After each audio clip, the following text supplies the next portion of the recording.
You are watching Neti with the brand new Huawei S10P1 smartphone, which we will review, and maybe first we should take a closer look at what's inside the box. As you can see here, it's a plain white box.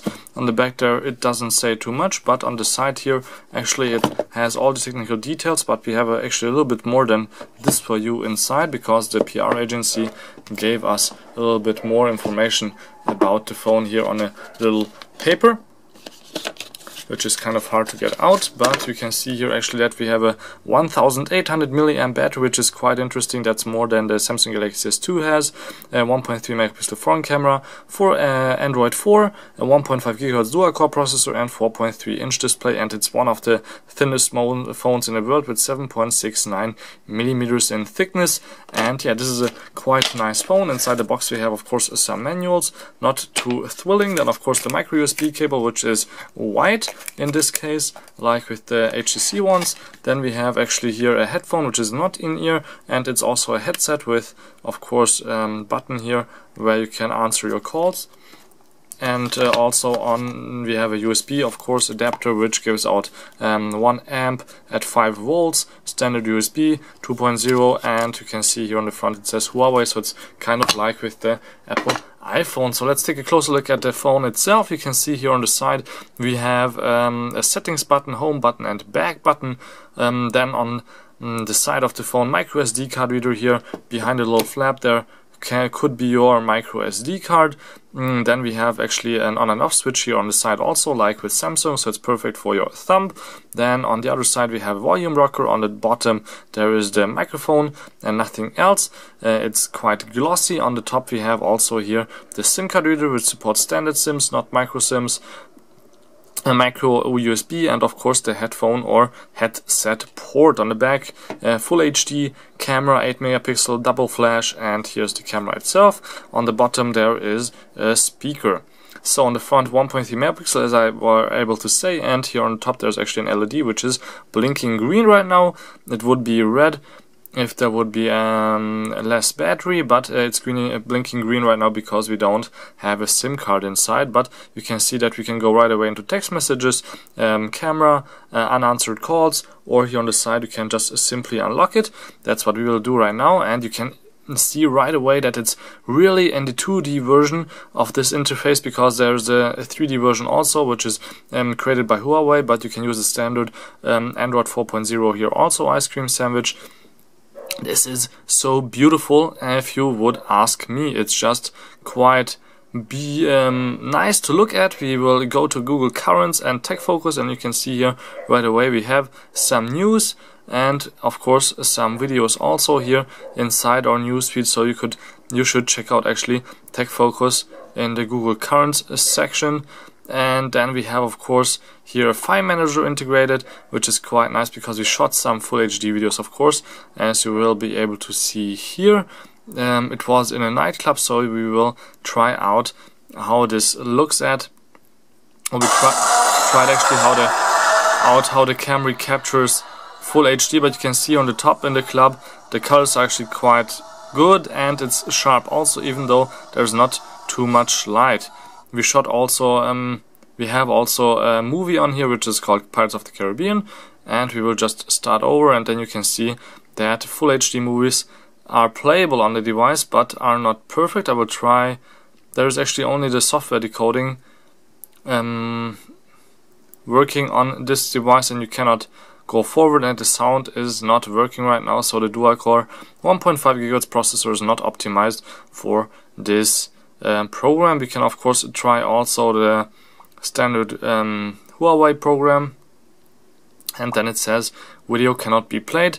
This was actually an MKV, and then we have of course some images that we shot with the camera, which you can look at right here. So these were inside the club. The video is actually better than the and you will be able to see here. And then we have also some pictures. Oops, I went too far.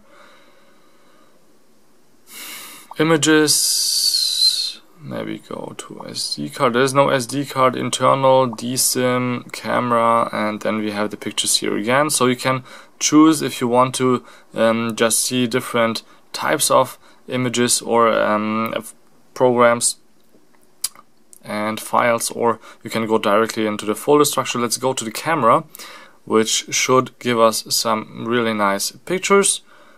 It told us that it will be saved on internal memory, and it's just so sharp, even though if you go really close here, I'm capturing actually this right now, and you can see that the camera is also quite fast when it comes to focus and any other types of camera shooting feature. And of course, when the sun is quite good, you can of course shoot really nice pictures or even better pictures than inside the club. Let's rotate the camera and let's see how I look like here. As you can see, we have also face tracking, and the 1.3 megapixel camera captures my face also quite nicely, fast, and there's actually nothing to complain about.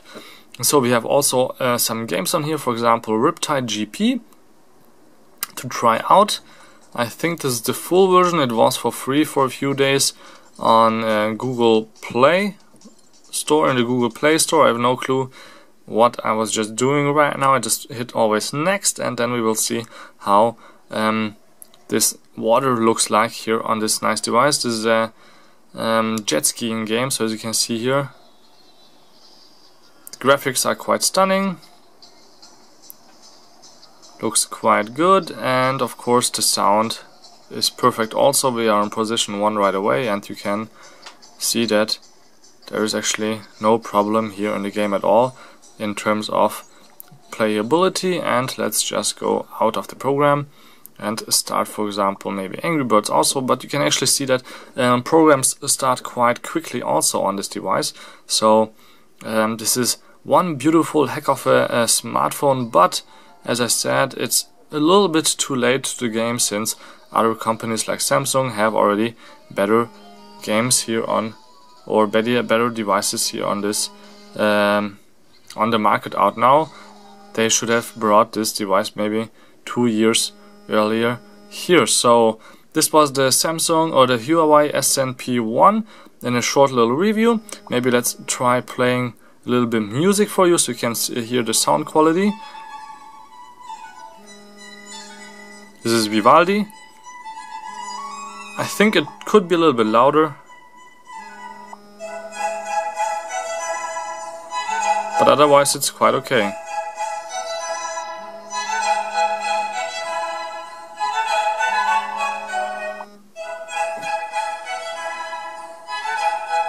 So one last thing, of course, here for you. Let's try out the comparison between displays. You can see 4.8 inches and 4.3, but the colors are a little bit, I think, a lot better on the Huawei SNP1, and the speed of the device feels also a little bit faster than on the Samsung Galaxy S3. And I will show you, of course, how the browser looks like. Also, we are on the Wi-Fi anyhow right now, so you can make a picture for yourself how, for example, our website techfocus.de looks like on a device like this. And I'm happy to see right now that actually one of my colleagues published something again.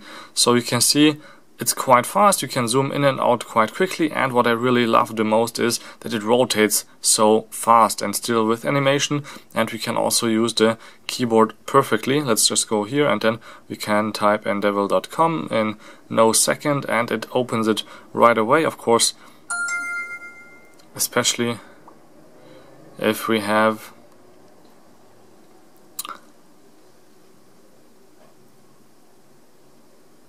a good support here from our Wi-Fi, and you can see that that website, which has a lot of video content, is quite fast also. So thank you much for watching Endeavor TV. My name is Balazs Gal. Till next time, please tune in again. This was the Huawei Ascend P1 smartphone here in a complete test. I hope you liked it. Please hit subscribe here on the top, and till next time, please tune in again.